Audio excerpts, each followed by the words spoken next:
If you're performing at a certain theatre in the northeast of England, and you glance out at the audience, you might see people standing where there shouldn't be anyone. Backstage in the dressing rooms after the curtain falls, you could hear the unmistakable sounds of actors who died long ago, still performing. And in the foyer, some say the spirit of a missing woman never left the last place that she was seen alive. At this theatre, the mysterious and unexplained is routine. And for some performers, that's enough to walk away and never return. Others won't even set foot on stage in the first place. But at the Sunderland Empire, the show goes on, even if you don't.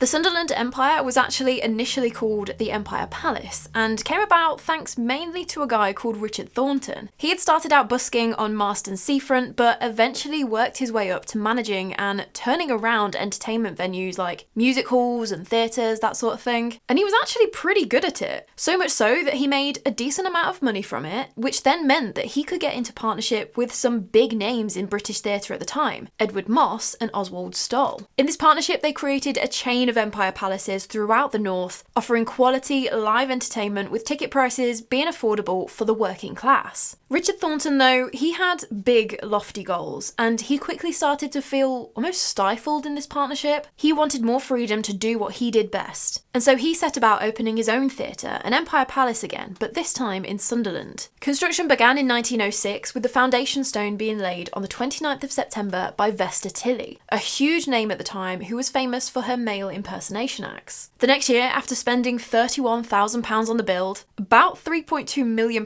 in today's money, the theatre opened its doors on the 1st of July 1907. Fittingly enough, Vesta Tilley was also the headliner for opening night, to really set off the theatre's history with a bang. And from the outside, you couldn't miss this place. It had a massive, ornate 90-foot tower, which used to be topped with a rotating bronze statue of Terpsichore, the Greek muse of dance and choral song. Just very fitting, really, and totally extra, but you know, I'm here for it. In those early days, the Empire was the place to be. Audiences packed in to watch variety shows and vaudeville style acts, like those big, loud, fast-paced performances full of comedy, music, and just larger than life characters. But like most theatres, it eventually had to roll with the times. By the 1920s and 30s, people's tastes in entertainment were changing, and the whole industry really was evolving. Touring theatre performances began to decline, but cinema was really coming into the mainstream, and so Sunderland Empire added a projection box in 1930, turning the venue into a part-time picture house while still keeping the live shows going too. But this little bit of diversification of income streams, this helped the place to survive the Great Depression, during a time where many other venues were having to close their doors. Just economics 101, baby!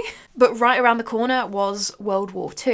In 1939, the Empire technically did close, as was the protocol. Most public places had to. You don't want a bunch of people congregating in one place. If an enemy aircraft spotted it or knew where it was, that would just be a mass casualty situation and just not worth it. However, the people of Sunderland didn't see it that way and actually started protesting to get the theatre opened again. They were claiming that it was a necessary thing, it was a much needed distraction from the world around them right now. It was practically an essential service for the good of morale. These protests actually worked, and after 2 weeks of being closed down, the Sunderland Empire was allowed to reopen its doors. But obviously, during this time, it wasn't without its danger. Sunderland was a major target for the enemy because of its shipbuilding industry and busy ports, and so it was heavily attacked by German bombers. A bomb was actually dropped on the nearby Duncow pub during the Sunderland Blitz, and the blast was strong enough to shake the entire building. And it was at that point that they decided that they should probably remove the statue of Terpsichore and the globe that she was fixed to. I mean, if another bomb landed nearby, the last thing you'd want is that coming down on people in the street. That blast also shattered a bunch of windows in the theatre, sending shards of glass flying into the main staircase area. And these pieces of glass were travelling with such velocity that they actually dented the banisters. Those same banisters are still there nowadays though. You can still see the damage caused by the glass, just as a kind of nod to that time in the theatre's history and what it and the people of Sunderland endured. But even with the air raids, the rationing, the not knowing what the next day was going to bring, the Sunderland Empire continued to offer audiences an escape. a brief distraction, just a little sanctuary. But while the venue had been invaluable in getting people through those tough times, after the war, things took a bit of a turn. By the 1950s, theatre just wasn't as appealing anymore, with things like television and widescreen cinema being more and more popular choices for entertainment. The Sunderland Empire did still hold its own somewhat. There were performances from Laurel and Hardy, and Tommy Steele, he actually made his stage debut here in 1956. Even so, it just wasn't enough to compete, and as audience numbers took a nosedive, the decision to close the theatre was made in May 1959. But it was actually the City Council, at the time called the Sunderland Corporation. They weren't about to give up on the theatre. They bought the building for £50,000 and reopened in 1960, effectively saving the Sunderland Empire from permanent closure. From then, the theatre started hosting bigger productions and acts. In November 1963, during their first nationwide tour, the Beatles played here, which, as I'm sure you can imagine, was quite a big deal. But they hosted everything from pantomimes, dramas, even ballet and operas. Comedians also played shows at the Sunderland Empire, although it did earn itself a bit of a reputation. The crowd was known to be quite a tough nut to crack, and so many comedians weren't able to win them over. And so then afterwards they would joke about dying on stage at the Empire. It started being referred to as the comic graveyard, something that would take on a whole new meaning in the 70s, but we will get to that. In the later part of the 20th century, there was a load of work done to the Edwardian Theatre. The auditorium and foyer were redecorated, new seating was added, all of the tech and everything was upgraded to cater to those big theatre productions. And then there were also extra dressing rooms and a rehearsal studio added too. The original statue of Terpsichore was also moved into the main staircase area, which I absolutely love, just that little nod to its heritage. But then in 2004, there was a huge £4.5 million investment put into the theatre, which closed the building for 9 months while they got the place ready to play in the big leagues, having all the proper sound and lighting and space required to host massive West End standard shows. On the 9th of November 2004, the newly refurbished Sunderland Empire Theatre was reopened, with the high-octane musical Starlight Express tearing onto the stage. A couple of months after that, in early 2005, the first ever touring production of Miss Saigon came to the Sunderland Empire, followed by Chitty Chitty Bang Bang. Side note, I think I actually went to go and see that, not at Sunderland, but Chitty Chitty Bang Bang was one of the films of my childhood. I used to want to be Trudy Scrumptious when I grew up. She was just so gorgeous. Although, let's be honest, I dress more like the child catcher these days. And to be fair, he had horses. Forget the sweets, tell me that I can pat your ponies and he would have had to fight to get me out of his cart.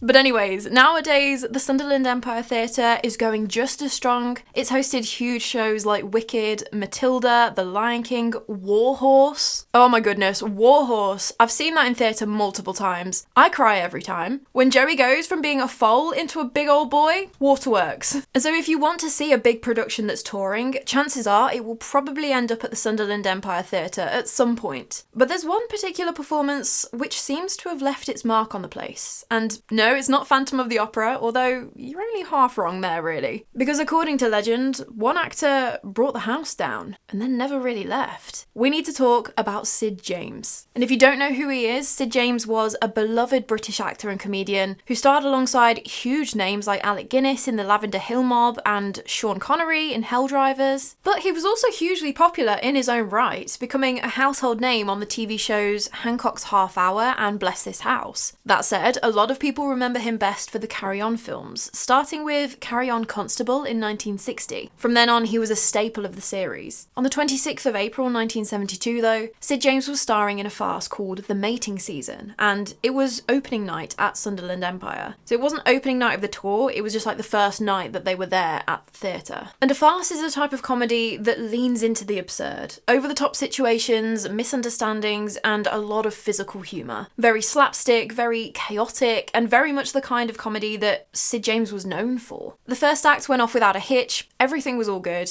but when the second act started, that's when it all went wrong. Sid was sat on a sofa, where he was supposed to be, and his co-star, Olga Lowe, just said her line to him, but got no response. And now this is the thing about a farce, and specifically about Sid James. It was very ad-lib, improv-y, he would have had fun with it, and so Olga just assumed that Sid was building up to something funny. He used to do this sort of thing all the time, just go a little bit off script, script, so it wasn't unlike him. So she said her line to him again, but still, no response. Now she knew this wasn't a joke or anything like that, something was seriously wrong, and so she ran off stage to go get a member of the production team. The stage manager at the time, Melvin James, he was called over and went to check on Sid, who was still on the sofa, slumped over. He could see that his lips were turning blue and his eyes had rolled into the back of his head. This was not looking good. Melvin turned to the audience, who were still having a great time at this point, thinking it was all just part of the show, when he shouted out, "Is there a doctor in the house?" Well, that was it. Uproarious laughter. Everyone thinking that they were about to get some sort of carry-on doctor bit, but Melvin just persisted. "No, really, I need a doctor on this stage right now." Eventually, a doctor did stand up, kind of still chuckling to himself, and walked over to the stage. He was there. He was just assuming he was about to be a willing volunteer in an audience participation segment or something like that, until he got up close and saw the state that Sid was in. And just like that, the whole mood changed in an instant. The ambulance was called, the doctor tried to do what he could, the curtain was dropped, and Sid was rushed off to hospital. However, he didn't make it, and he passed away from a heart attack in the back of that ambulance on the way to the hospital, aged 62. When the general manager of the theatre, Roy Todds, phoned producer Bill Roberton to tell him what had happened, Bill didn't actually take it seriously at all first, because he assumed that when he was told that Sid James had died in Sunderland, Roy had meant that he'd bombed, that infamous Sunderland audience hadn't warmed to his comedy. So he just responded with, "Well, yeah, everyone dies in Sunderland," referring to the theatre being the comic's graveyard. No, Bill, he had actually literally died. Melvin James, he couldn't believe it. When speaking about that night, he remembered how Sid had come into the theatre, introduced himself to everyone, not that the man needed any introduction, and even before the curtain had gone up, he'd been chatting away at the side of the stage, just looked completely fine. No indication whatsoever of what was about to go down. Sid James had survived a heart attack before, on the 13th of May 1967, and he'd had a pretty severe one. It was a bit of a scare for him. And because of that, he'd cleaned up his act somewhat, stopped smoking so heavily, lost a bit of weight, cut down on the alcohol, like all of that sort of stuff. But by 1976, old habits had been starting to creep back in. As there was no understudy for him for the mating game, and really, how can you replace Sid James? The rest of the tour was cancelled, and the set was left up on stage for the rest of that week until it was dismantled and taken away. But ever since, theatre staff and performers have been adamant that the actor never left with the ambulance. People backstage would report hearing that oh-so-distinctive signature laugh that Sid James was known for. The laugh could be heard echoing throughout the corridors, but most of the activity seems to centre around dressing room 1, the very room Sid was using on the night he died. Some maintenance workers who were in there one day, repainting the walls, claimed to feel a tap on their shoulder, followed by that dirty cackle. And then there was a staff member who was alone in that room, but heard a whistle, loud, right in their ear next to them. But when they turned around, obviously no one was there. Just the sound of Sid's laugh coming from somewhere down the corridor. Soon it came to be that anything a little bit mysterious, that was the work of Sid's ghost. Cold spots, unexplained drafts, things falling off shelves when they definitely shouldn't have. And that seemed to be the extent of it until Les Dawson came to the Sunderland Empire Theatre as part of the cast of the December 1989 panto Jack and the Beanstalk. Apparently, he was a bit of a spiritual man anyway, and so there may have been a bit of apprehension about coming here, knowing what had happened to Sid.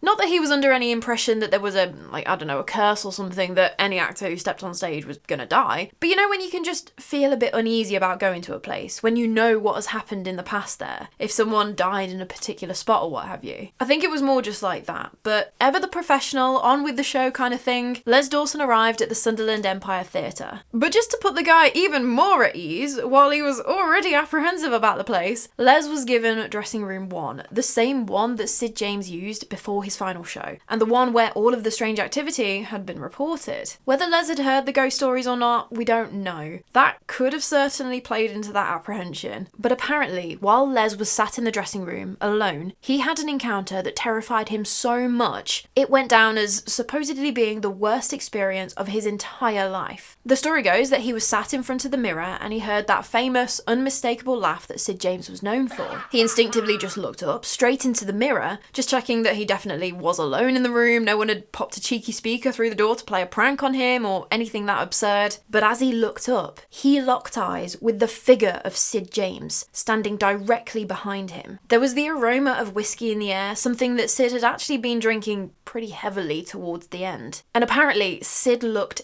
ghastly, absolutely awful. His skin was pale and clammy, his eyes were black and almost lifeless, and he was wearing what looked to be a white shroud wrapped around him. This was not a pleasant meeting of two contemporaries from across the interdimensional planes, especially two men who had made their name in comedy. From the way this story was described, it was malevolent. This horrendous apparition of Sid James leaned down and whispered something in Les Dawson's ear, something that's never been made public and something that Les seems to have taken to his grave, before Les started experiencing horrific stabbing chest pains. As soon as the ghost of Sid had delivered his secret message though, he vanished into thin air, leaving Les alone in the dressing room once again. What he experienced in the Sunderland Empire Theatre that night mentally scarred the guy, and he swore up and down that he would never perform on that stage again after that night. The widely accepted final line of that story seems to be that Les Dawson never actually spoke about what he experienced in dressing room 1. Never addressed it publicly, never did any interviews, anything like that. He supposedly took the story to the grave. The only place that I could find that had talked about the finer details was in Tom Sleman's book, Haunted Liverpool 24. But there was no information about where this story had come from. It didn't claim to have been sourced from like a close personal friend of Les's or anything like that. So, you know, make of that what you will. Unless you have a little bit more of that story to share, in which case please do let us know in the comments. It was actually in Tom's book that he outlined another encounter that Les Dawson apparently had, this time at the Liverpool Empire Theatre, which that place could be a whole other episode in itself, lots supposedly going on there. Melvin James, the stage manager who'd been working the night of Sid's death, he was still there when Les performed, and he claimed that he never heard Les say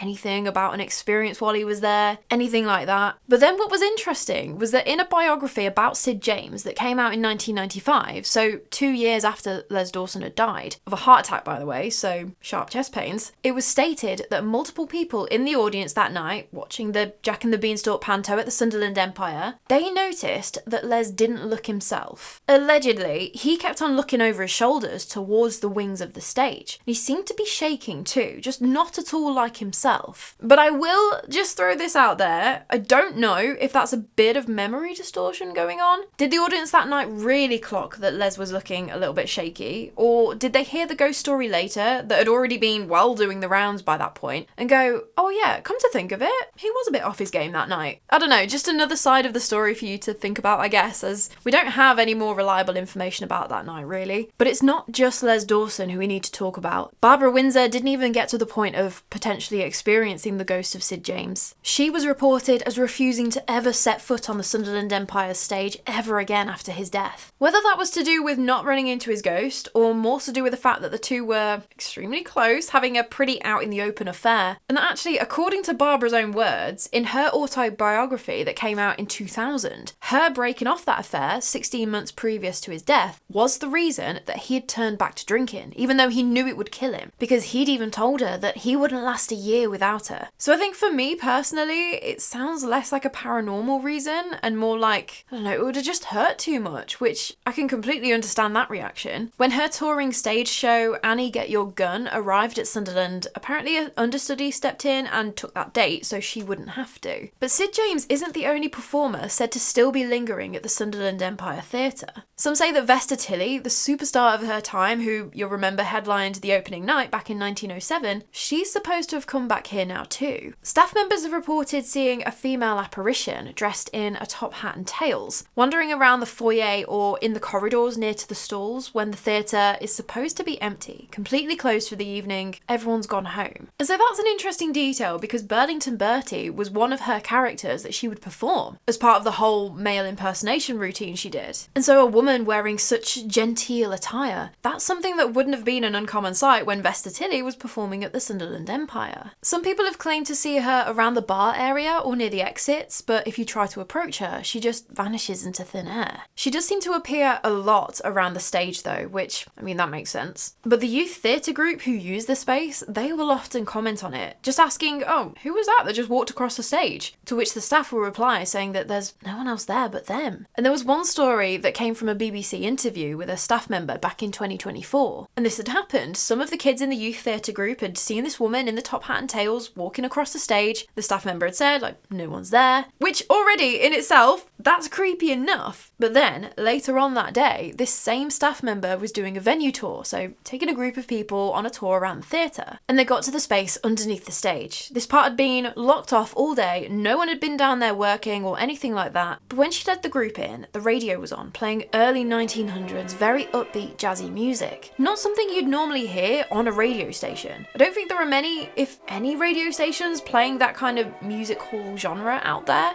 A genre that would have been extremely popular during Vesta Tilley's time and would have been synonymous with her performances. Another story that I came across was that a woman in an old-fashioned, full-length dress had been seen in the ladies' loos. And there was no name associated with this. The witness claimed that they just looked up to see this figure of a woman appear in the cubicle right in front of them. But it was just a flash. The apparition was stood there and then a couple of seconds later, she was gone. And I'm mentioning that here because looking at portrait photographs of Vesta Tilley, she quite often wore the big Edwardian dresses when she wasn't in costume, so it almost kind of sounded like her. I could be wrong though, or you may have a different theory, so let me know. But even if you don't see her apparition, some say they just get the sense that she's around. They feel a graceful yet observant presence around the theatre, as if she's just looking out for a place that she loved so much in life. Someone else who appears to have returned to the theatre, but seemingly for far less sentimental reasons, is that of Mary Burslem, who went by the stage name Molly Mazzell in the 1940s. Oh my goodness, this story, I had zero idea going into this research. I thought Sid James's story was going to be as bad as it got. Nope.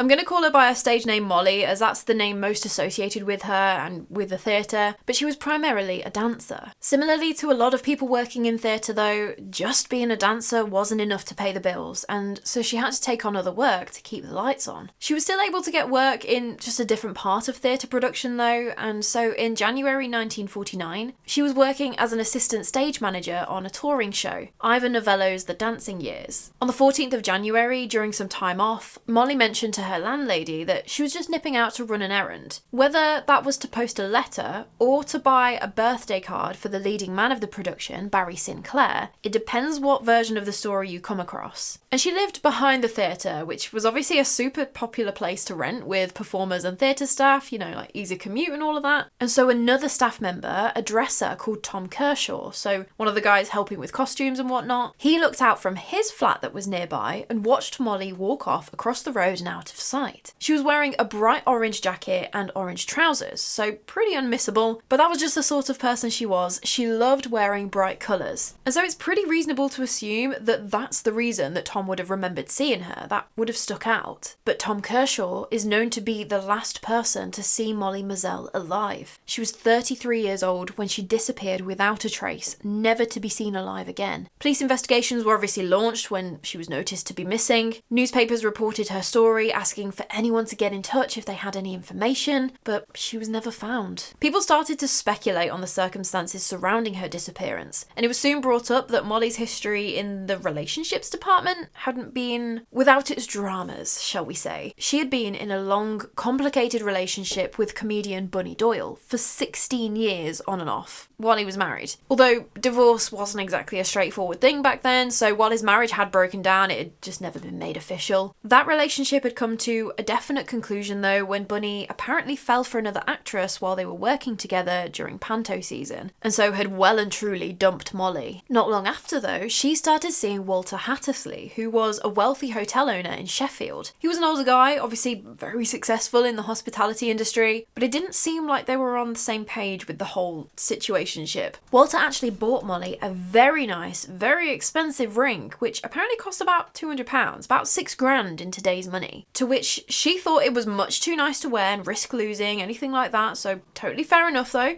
But cross lines of communication had meant that Molly had understood it to be an engagement ring, when, according to Walter, that it was not. I'm sorry, but if the guy I'm seeing gives me a ring worth £6,000, I'm gonna come to some sort of marital conclusion too, like, let's be honest. Almost predictably, Molly and Walter ended in disaster. One night, after he found her drunk on his bathroom floor, he called it on the whole thing. That's it, we're done. Molly though, she was absolutely heartbroken and wrote letters to Walter pleading for him to take her back. According to her friends, on the 14th of January 1949, the day she disappeared, she had received a letter back from Walter. She'd been visibly upset, obviously, at the contents of said letter, but she couldn't even bring herself to say what it had said. And so that led some people to believe that it was something to do with this letter. That had something to do with Molly's disappearance. Maybe she was threatening Walter to spill a secret unless he got back with her, and so he'd had her taken care of. Maybe she was so struck with heartbreak and grief that she decided to go and take her own life. Who knows? No one does. I think that's probably where the version of the story about Molly going off to post a letter came from. Perhaps she'd already written a reply to him and that's what it was. But really, I don't think we're ever gonna know. There is just something about missing persons cases though, isn't there? They're never really knowing what happened. Hearing about a murder, obviously, it is horrific, but there's some form of closure to it. You can, most of the time, piece together the events leading up to a person's death. But when people just disappear without a trace, those tend to stick in my brain for a lot longer. On the 12th of October 1961, so 12 years after Molly had gone missing,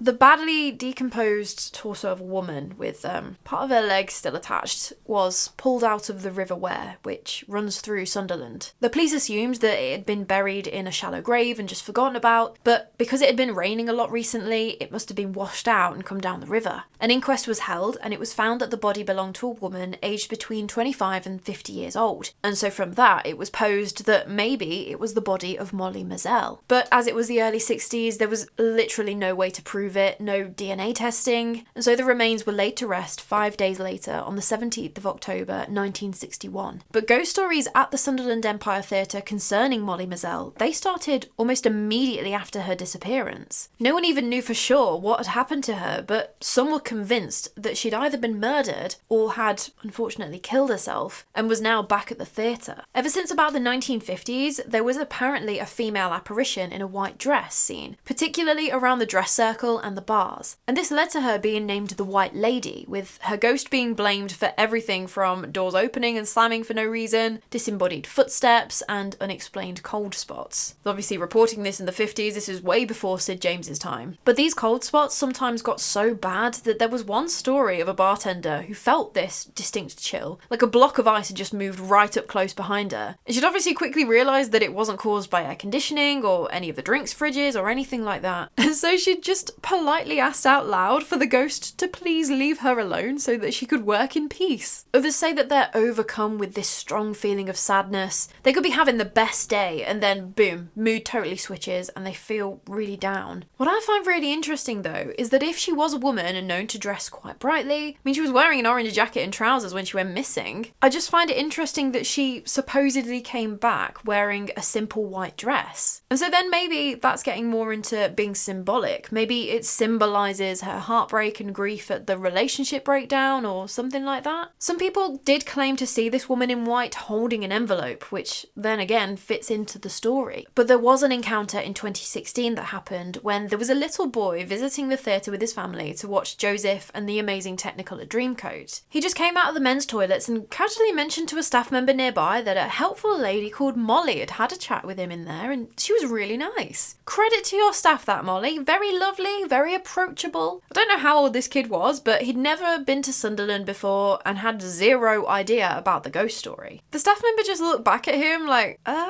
there's no employee working here called Molly. But rather than going and checking out the men's toilets for who this strange lady was, the staff member knew the story and so apparently didn't feel brave enough to go and check, which is fair. But alongside the White Lady, there is also a grey lady said to haunt the Sunderland Empire Theatre. She's usually seen right up on the highest balcony, the cheapest seats, also known as being up in the gods. But again, people will notice her moving about up there, but it's just the briefest of glimpses. You'll see her and then she'll be gone, as if she was never there. No one knows who she actually is though, whether she was a performer or a theatre goer that just loved catching a show here, but it seems that she just likes hanging out here in the afterlife. A lot of staff members do say that they feel uneasy when they're up in the gods. It's never outwardly malevolent, just definitely like you're not alone. Someone's watching you, and so for that reason, it is known as the most haunted spot in the theatre. I don't know, the ghost of Sid James being wrapped in a cheesecloth giving out practice heart attacks sounds like it would make me a lot more uneasy. But Melvin James, you know, the guy who was the stage manager in the 70s, he wasn't necessarily a full-on skeptic, but he was very level-headed. He did claim that the only weird experience he'd had in the theatre had happened in the gods, where for no apparent reason his body had just switched into fight or flight mode. All the hairs on the back of his neck stood up, very uneasy, not like him at all, but no explanation. There was also a guy called Mike Hallowell, who was a columnist for the Shields Gazette, a local newspaper, plus he was actually a paranormal investigator, and he was invited to the theatre to do an interview piece to mark the 30th anniversary of Sid James's death in 2006. They were up there sitting in the gods conducting this interview, but at the same time, Mike also had an EVP recorder going. You just never know, you might capture something, whatever. On listening to the playback of the EVP recorder though, apparently he heard the sound of a woman saying, "We'll have to tell him," followed by a soft little laugh. Mike and the theatre's press and marketing coordinator, the person he'd been interviewing, had been the only people up there. There was no one else about. As usual though, I couldn't find said audio EVP file or anything like that, so we've just got the word of the story to go off of, so yeah, there is that. One of the less common ghost stories connected to the Sunderland Empire doesn't actually involve a leading lady or a comedian, but actually a violinist. The story goes that years ago, a musician named Mrs. Johnston died in the theatre. No one knows exactly when, maybe early 20th century, best guess, but in the 1970s, the theatre's manager at the time claimed to actually see Mrs. Johnston. He said that he watched a translucent figure appear in the dress circle with a violin under one arm, and she was gliding completely silently across the balcony before vanishing into thin air. But from what I could see, to this day only a couple of other people have seen her, or they've heard the faint sound of a single violin playing in what they categorically know is an empty auditorium. But all we get there is people, no names, no dates, no verifiable information. I also couldn't find any record of her anywhere. No death tied to the theatre, not even the name associated on credits or anything like that. So, I don't know, bit of an eyebrow raise. I would love to see more historical evidence behind a Mrs. Johnston. And while those are the named entities said to still haunt the old theatre, there are other phenomenon that are worth a mention, just a little further down the playbill. Shadow figures are commonly seen in the auditorium, just fleeting little dark shadows in the corner of your eye, blink and you miss it. A cleaner in the 1990s claimed that while she was up in one of the private boxes, she came face to face with one of these apparitions. Others have mentioned the feeling of a male presence on stage or just in the wings, but again, we don't have any more information, we don't know who he is. But the stage area really deserves a bit of an honourable mention anyway. I mean, you can't have a theatre without a stage. It's the heart and soul of the place, but it also seems to be a significant area for more unexplained happenings. Take for example the ghost light. This is basically a single lamp that's left on illuminating the stage. It's just a health and safety thing, make sure no one face plants into the orchestra pit. Always good to make sure everyone can see where they're going.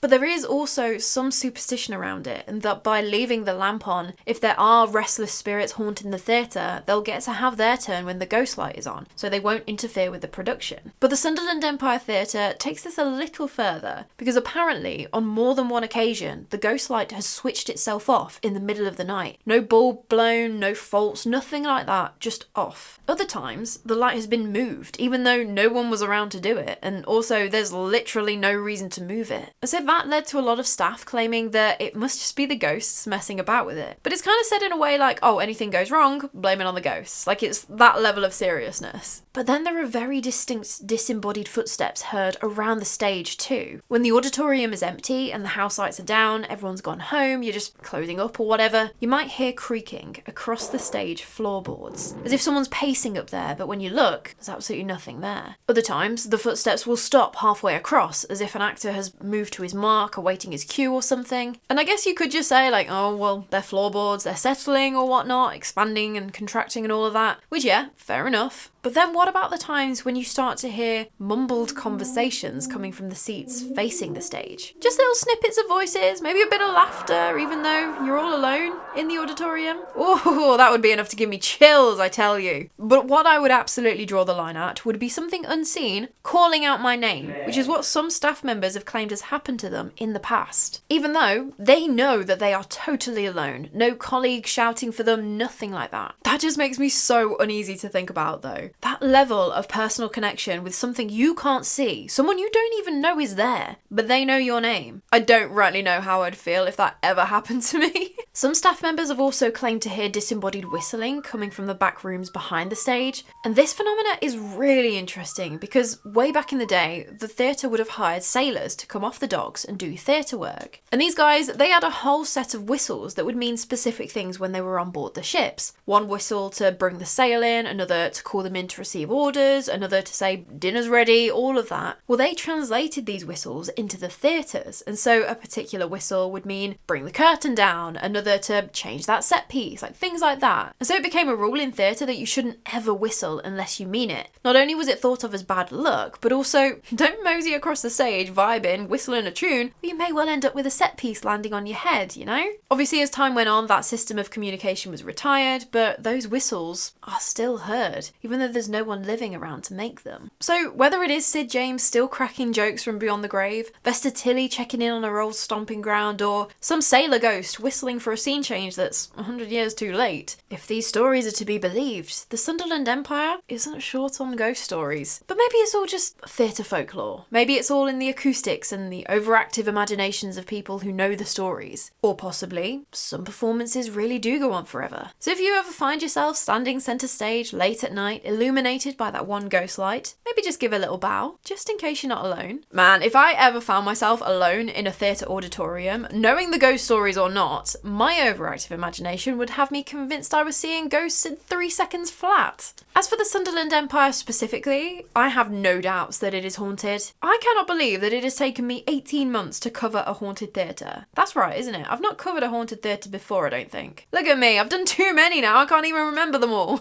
But prepare to be sick of them. I'm just kidding, I'll sprinkle them in, but I will be doing more of them. I think that theatre performers specifically, they put everything into their performances on stage, and so it wouldn't be surprising in the least that some of that energy is left behind. Whether their actual spirit comes back after death to hang around a place they loved in life, to relive their glory days on stage, or whether it is just a residual echo of a moment in their life. I think there's definitely something to the ghost stories here, especially with obviously poor Sid's death pretty much right there on stage. Although, just looking at this from all angles, presenting all sides, theatre people tend to be creative, they love a story, and nothing gets people's imaginations going like a ghost story. Add in that a lot of theatres, just like the Sunderland Empire, tend to be old, over 100 years, and then inside, in the auditorium, it's set up for maximum enjoyment by the audience. So acoustics can feel a bit weird if you're in there alone. They're usually dimly lit when it's not showtime, so, you know, could see shadows. That's just the other side of it though, but I want to hear from you. What do you make of the ghost stories? Have you visited the theatre and experienced something a little strange yourself? Tell me all of the things. And if you've enjoyed this video, I would be hugely grateful if you could give it one of those little likes. Just smack the like button down there, that would be awesome. And if this is the first time you've come across me, or even if it's not, and you're not already subscribed, I think it would be super cool to see you here again for another one of these chats. So maybe if you wanted to subscribe too, that might be something, I don't know, you'd like to do. No worries if not, I'll still be here anyway.